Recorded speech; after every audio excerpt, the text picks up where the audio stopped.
Good afternoon, ladies and gentlemen. I am Stella Kazlagli. I'm the co-founder of Women on Top, and I am really honored to welcome you today in our second Inclusivity Lounge. The Inclusivity Lounge is being organized by Women on Top with the support of the US Embassy in Athens and under the auspices of the General Secretariat for Family Policy and Gender Equality. As you may know, we created the Inclusivity Lounge because we wanted to create a space for promoting gender equality and women's leadership at the heart of the Delphi Economic Forum. And today we will have the chance to converse with expert speakers from all over the world, from the field of the media, technology, politics, and business, about the equal representation of women in the post-COVID recovery process, about the financing gap and the promotion of female entrepreneurship, about the gender gap in digital skills that are shaping our future, the ways that the pandemic has been shaping the future of work, and other important topics. So I would now like to welcome the US Ambassador to Greece, Geoffrey Pyatt, as well as Secretary General for Family Policy and Gender Equality, Mrs. Yianna Hormova, who are going to offer their welcoming remarks. Good evening, Ambassador, and thank you for being here with us today. The floor is yours. Thank you, Stella, and kalispera, everybody. Welcome to the Inclusivity Lounge. This is the second year that the US Embassy is collaborating with the Delphi Economic Forum on the Inclusivity Lounge. It's our effort to create a regular platform here at the Delphi Forum to focus on issues of gender equality and women's empowerment. And I want to start with a huge thank you, first of all, to Secretary General Hormova for being with us today and also providing your patronage for the event, and of course to Stella and Penelope at Women on Top. We are so proud of our partnership with you on the Inclusivity Lounge.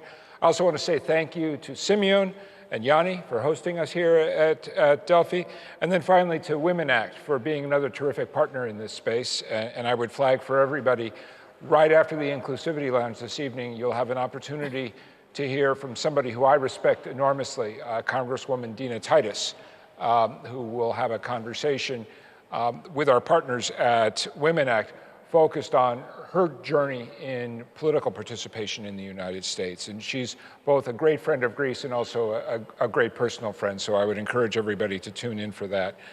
I love your focus this year, Stella, on the future of work. I mean, clearly the pandemic has changed a lot of things and has placed additional strains on our society. It's also very clear that this is really just the beginning of the end. That is, that we're still in the process of understanding what is work going to look like in the post-pandemic era. How do these new collaboration tools affect the way that we all interact going forward? And making sure, as you said, that we address issues of gender gap and gender inequality in the course of shaping this new world. I'm very proud that we've got some terrific American speakers this afternoon. Kathleen Walsh and Robbie Melton in particular, and thank you to both of them for sharing their time with us.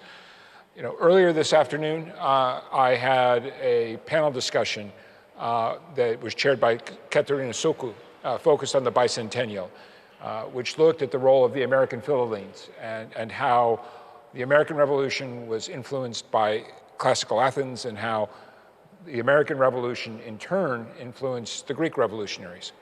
But a really interesting part of that story is how the process of empowerment that unfolded in our country, which was only 45 years old at that point, spilled over from the Philhellene movement into questions of society and politics in the United States.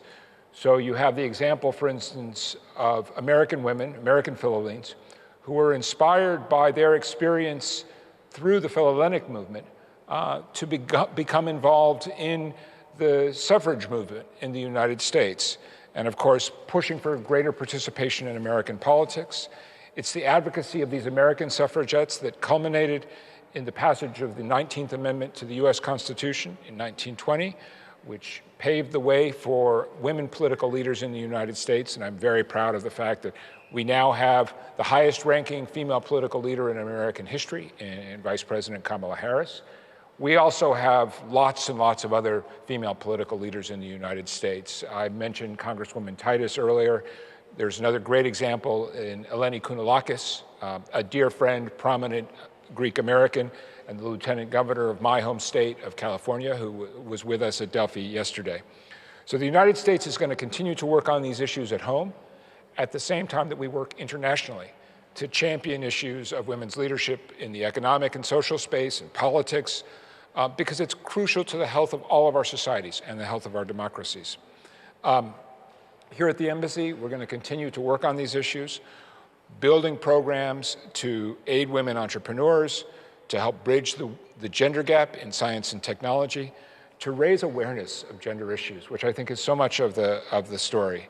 I had an opportunity to do this back in March on International Women's Day, and I had the great honor of recognizing Ermini Baruchi, who was the Embassy's nominee for International Women of Courage this year in the State Department. Ermini has been a fearless advocate for the POMAC community in Eastern Macedonia and Thrace, and has worked hard to increase access to education and to advocate for the female side of her community. And she's just a fantastic example of the kind of courage and resilience and bravery that you see so often in this sector in Greece. We're going to continue with other programs over the course of this year. We've got a program coming up with Mihoho, focused on women in tourism. We're going to continue to work with Women Act on the question of women in politics. And then finally, we have our tech camp at Thessaloniki, which will happen live and in person around the Thessaloniki International Fair this fall, which is focused on women in entrepreneurship and women in startups, which is an area where I see so much potential. And I want to conclude with a personal point. You know, I've been an organizational leader for about 3 decades now, a manager. And the one thing that has become very clear to me is that these issues of women's participation, women's empowerment, are not just the right thing to do. It's a question of organizational effectiveness. It enhances performance.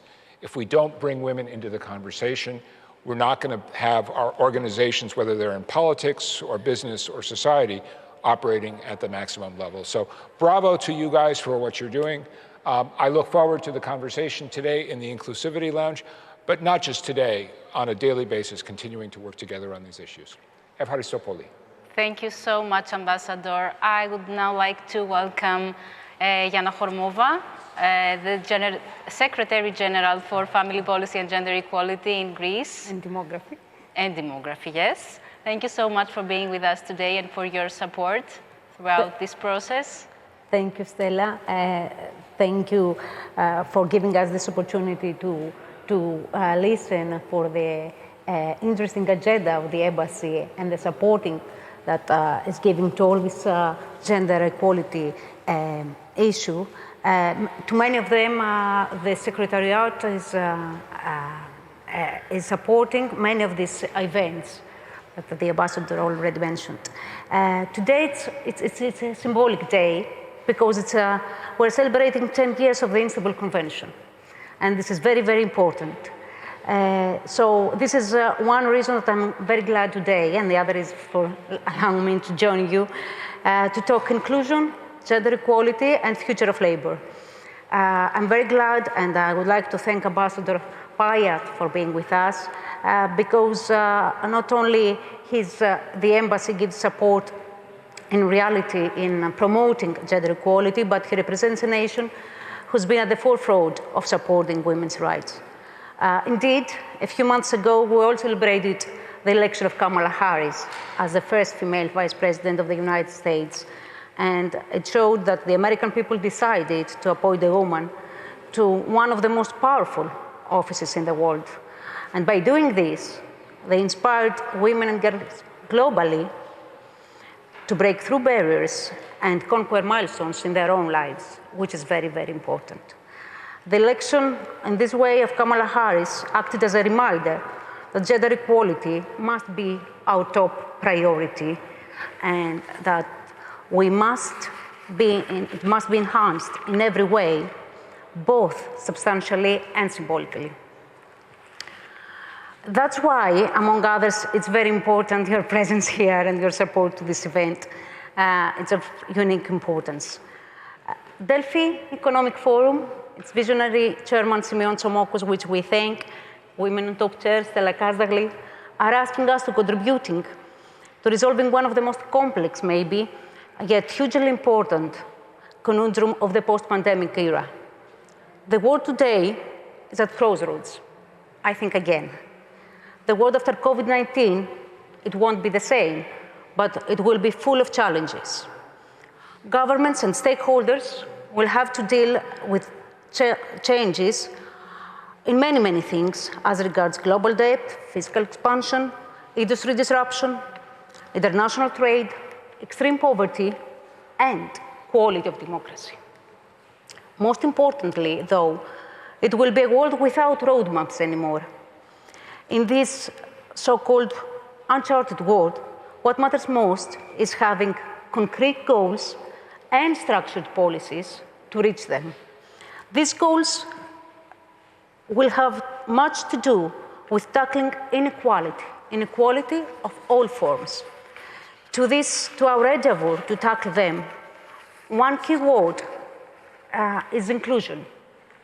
Inclusion should not only be our guiding principle, but inclusion should be a universal imperative. And it should be a universal imperative because gender inequality is a universal issue. We think that as labor markets are experiencing already substantial variations, our policies to achieve this inclusion should adapt continuously. Prime Minister Mitsotakis said to this way a powerful message at Porto last week. For Greece, promoting a concrete social agenda for the post-pandemic era is a priority. And creating an inclusive work environment, protecting employees, is an investment. That's why we're bringing a new legislation pushed by Minister Hatzidakis, which secures the right for an employee to sign off and not to be available 24/7 for their employer, and the right of workers to set up unions online and to have access to health and safety gear regardless their type of contract. The same legislation is also one seeking to eliminate violence and harassment at work, two very important issues. In this way, this legislation promotes in reality, in real life, gender equality. It introduces important new provisions and preventive measures against sex discrimination and sexual harassment, and at the same time, it promotes maternity and paternity leaves and company equality plans. And thus, we have a special equality label to assign to the good practices and the companies that will adopt them. So that's not an abstract decision. Supporting equality, it's not an abstract decision. It is based on solid, moral, and policy pillars. This government believes that without productive women in equal workplaces, our economy will not grow. It will not grow, for sure, to the extent it needs to grow. Labor and economic justice facilitates, and this has been proven, inclusive economic growth. However, inclusive growth requires more and more powerful and more efficient and safer women to be in the workplace. And this government is determined to make this happen. And in this sense, it was not just a coincidence that Prime Minister Mitsotakis nominated the first ever female head of our state. It was a message that Greece is about to get into a new era, that Greece goes hand in hand with major imperatives of the 21st century. Women have proven all these years that they can do everything, many times even better than men. From Madeleine Albright to Svetlana Alexievich, women, and to our own Katerina Sakelaropoulou, women have proven that they can be Nobel laureates, leading corporate figures, heads of state. What we have to do now is winning the battle of numbers. And this is the pledge of this government. And it's not just a mantra, but it's a call for action. Some time ago, we too experienced our own Me Too moment. And it was a moment of opportunity to turn our personal experience to collective action. And at the Secretary, we work hard in collecting, in turning this personal experience, many personal separate experience to collective actions. To start by every woman experiencing violence and injustice in their personal, labor, and social environment at large. Prime Minister Mitsotakis was then, to this, again clear. Action shelters latency. Under the guidance of Minister Hatzidakis and Deputy Minister Maria Seregella, we're here to protect and fortify women, to fight for women's rights, representation, resources. Allow me to conclude paraphrasing Madeleine Albright. Because it took women in Greece too long to find their voices, they're not going to be quiet now. So we're committed to support this. Thank you for having us. Thank you both so much for being here with us in such a crucial moment for gender equality in Greece. We are now ready to begin with our first live session, Uniting Power with Purpose, a recovery for all. But before that, I wanted to make 2 or 3 household notes for our audience. We are going to hold 5 panels in this Inclusivity Lounge. All of them will be in English. Due to technical reasons, we had to pre-record the last session, so you won't be able to post live questions for that one, but we promise we'll say a proper goodbye in the session before. So thank you so much for being here with us today. Thank you. And enjoy the rest of the Inclusivity Lounge.